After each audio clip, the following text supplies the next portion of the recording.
So you're learning Lenormand, and you have come across the mother of all Lenormand spreads, the Grand Tableau. Maybe you have seen the Grand Tableau in action and saw how you can get a glimpse of the past, present, and future all in one spread. And you may be thinking, I want to learn to read that spread. It looks so impressive. But where do I even start? This thing is so intimidating. So if you're new to the Grand Tableau or you're having a hard time finding your groove when it comes to reading it, this video is for you.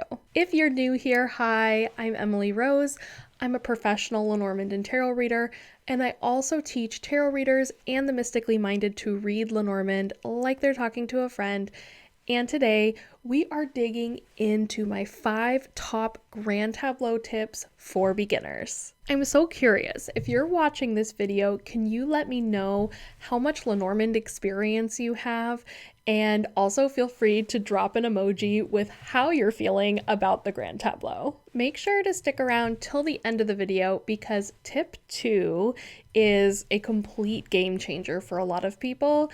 And tip number 5 is one of my favorite tips to learn Lenormand in general, but especially for a Grand Tableau, so you don't want to miss that. If you're wanting to learn to read the Grand Tableau from the ground up, when you join my Lenormand Learners community, you do get the Grand Tableau course included. You'll get instant access to it when you join, and it's a whole 4-module course that teaches you Tableau basics all the way up to the fancy bells and whistles like crowning and chaining and all of those fun techniques. We also have bonuses from professional readers, and you also gain access to over 100 other Lenormand focused lessons and practice sessions. So if you're interested in joining the membership, you can learn more about it here, emilyrosedivination.com/membership. Without further ado, let's dig in to my 5 ultimate Grand Tableau tips for beginners. Tip number 1 is to set the stage with intention. There's a lot that can go into the setup of a reading, but the first thing that's important to do is to set something called a pre-reading incantation. A pre-reading incantation is like intention, prayer. It's a kind of a little ritual that you do before your reading. And I have found that by being very specific about the information I'm seeking, I only want helpful, actionable information that's in mine or my client's best and highest good, I find I get much better quality information from the cards.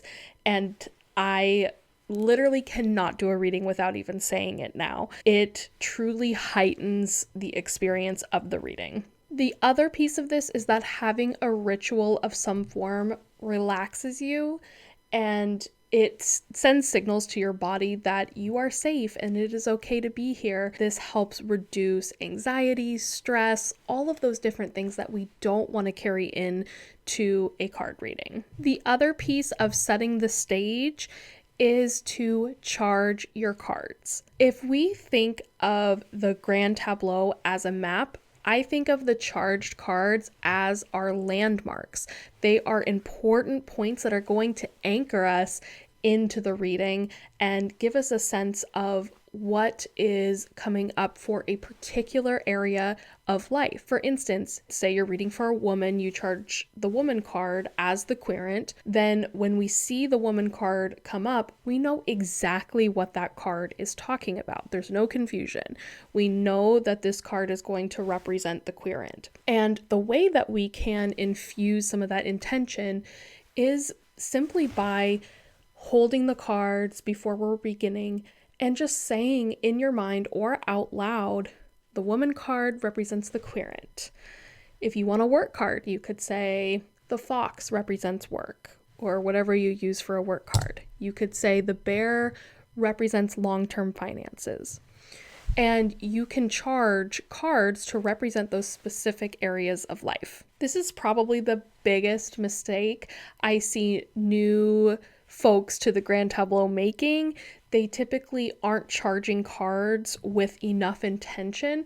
So when a particular card shows up, they're confused what it means. They're like, does this represent me, or does this represent my sister or another person in my life? And it just gets confusing. But if you decide to charge a card, then the confusion isn't there any longer, because we have assigned meaning to certain cards, and they serve as our landmarks or anchor points throughout the entire reading. And without those anchor points, a grand tableau can be very challenging to read, or even more challenging than it already is. Tip number 2, this one can really be a game changer for some folks, and that is to only flip over the grand tableau sections that you are currently reading. What I mean by that is, instead of dealing the cards out face up, you actually deal them out face down and only flip over the sections you're reading. When I started, I was very overwhelmed by the grand tableau, because when I read cards, it really feels like they're talking to me, like I'm hearing what they're saying to me. So when I pulled grand tableaus at first, it sounded like I entered into a crowded room and everybody was talking to me at once. The only way I could read a grand tableau to begin with was by dealing the cards out face down and flipping over certain sections at a time so I could concentrate on them. For example, we typically start reading a grand tableau by reading the first 3 or 4 cards.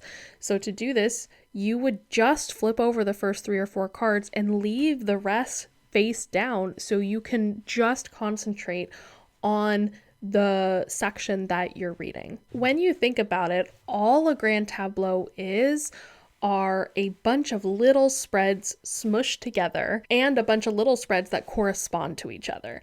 You don't have to read the whole thing at once. You can just take it little section by little section, and then as you interpret, you can begin to see the big picture and begin to make the connections between the different mini readings that you're doing. My third tip is to take out your extra people cards and any bonus cards that may be included in your deck. And if you do choose to use the additional people cards that come with so many decks nowadays, you want to use them strategically. We do live in a golden age of deck creation where there are so many fabulous decks coming out, indie main publishers from all over the world.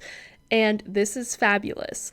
But what that means is that there's a lot of variations in Lenormand decks. One thing that a lot of deck creators tend to do is include bonus cards. They tend to add their own.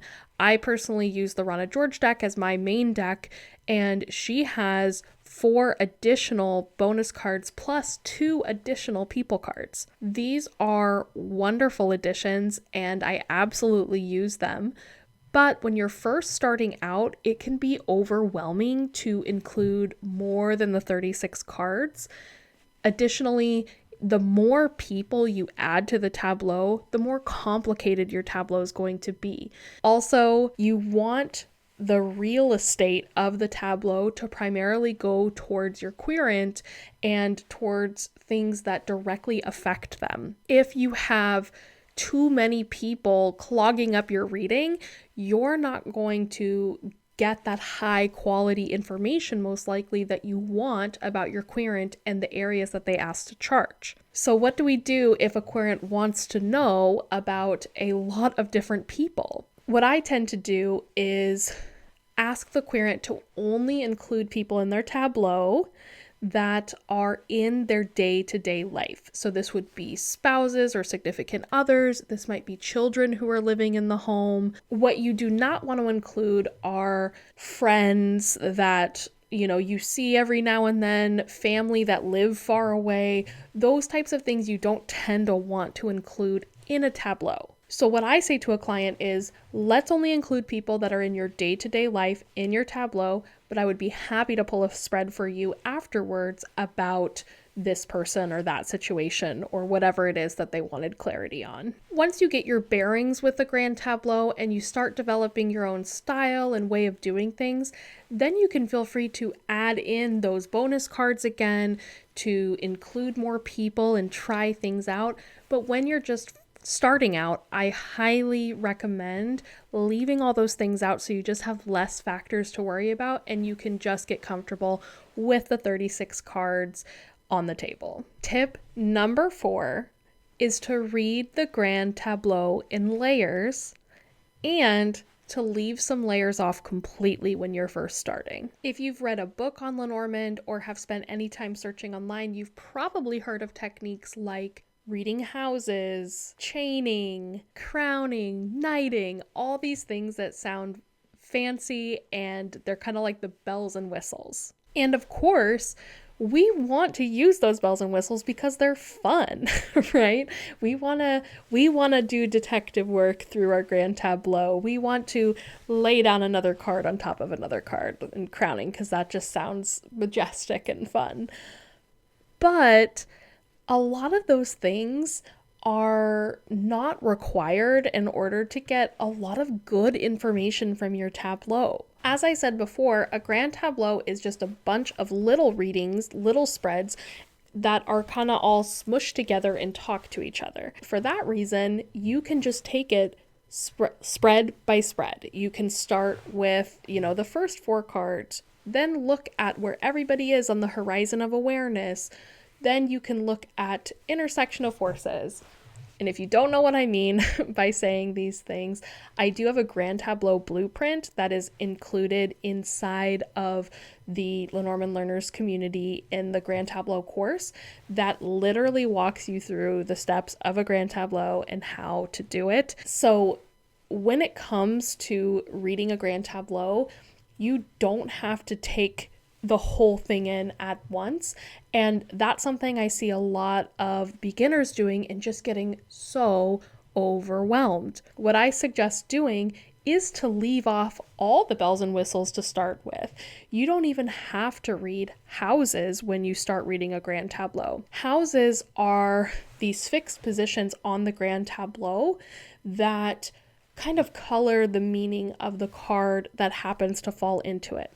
So for example, if something falls into the house of the sun, it's the card that falls into there is going to have a more positive resonance than if it falls into something like the house of the cross. Don't get me wrong, houses and chaining and all of these things do add more meaning to your tableau, but they aren't required to get good information to start out with.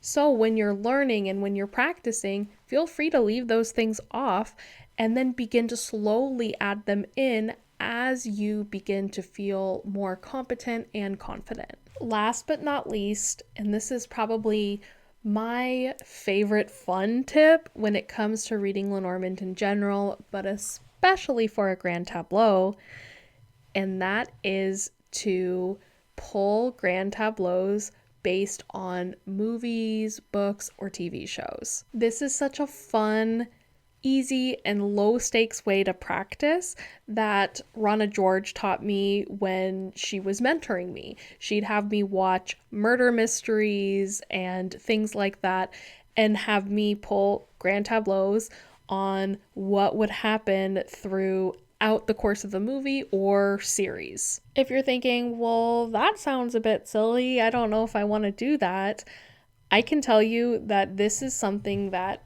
really helped me gain confidence in my abilities, but it also helped me practice in a way that didn't make me feel like I'm going to tell somebody something wrong, right? It removed that whole fear of being wrong when I was first beginning, and I really needed that bridge from, just practicing on myself to practicing with, on a TV show or movie to practicing on a real life person.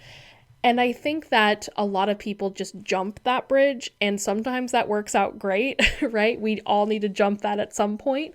But I think that this can be a great intermediary step that really helps you hone in on your skills. There is a particular way to do this, though. You want to watch the first 20 minutes or so of a movie or maybe just watch the first episode of a season of a show and then pull your tableau. You want to charge cards based on the characters on the show. You also want to charge cards based on situations and things like that to see how it will pan out over the course of that season or over the course of that movie. You can also do this for books too. You then want to do your predictions and see how things will play out before you dive into the rest of the movie or show. And then what you can do is, pull your tableau, then watch the rest and see how your predictions and your interpretations stack up against what actually happened in the show. And this is something that I think can be really fun. And it's also something that is just low stakes and takes that pressure off of you. Of course, there is so much more that goes into reading a grand tableau, which is why I have a whole grand tableau course that is included in my Lenormand Learners membership. Make sure to join the membership before January 31st because the doors are going to close around then and not open up again for at least a few months. If you're watching this after that period, you can join the waitlist and I will let you know when the doors open again to the Lenormand Learners community.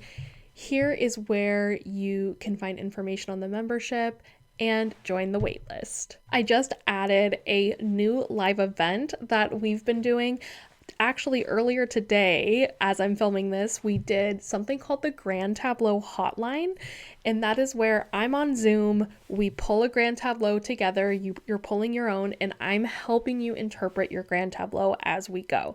It was really fun, and we're going to be doing it again in the coming months, so make sure to join if you're wanting to ace your Grand Tableaus. Additionally, we have Chris Bruder, who is a fabulous Lenormand reader. He's one of the best I've seen. And he has a interpreting lab inside the membership where you can come in and watch Chris interpret in real time. He'll talk through it. He also gives you a chance to interpret along with him. So this is your way to practice with a Lenormand pro sitting on your shoulder. If you're ready to join the membership, remember you do get a 3-day free trial and you can cancel anytime you want. There's no minimum commitment or anything like that. So be sure to join here, emilyrosedivination.com/membership. And if you have any questions, you're more than welcome to leave a comment here or email me, emily@emilyrosedivination.com. Thank you all so much for watching, and I hope you all have a magical time divining and practicing those grand tableau skills. Thank you all so much for joining me, and be sure to comment, like, and subscribe if you want to see more videos like this. Bye all!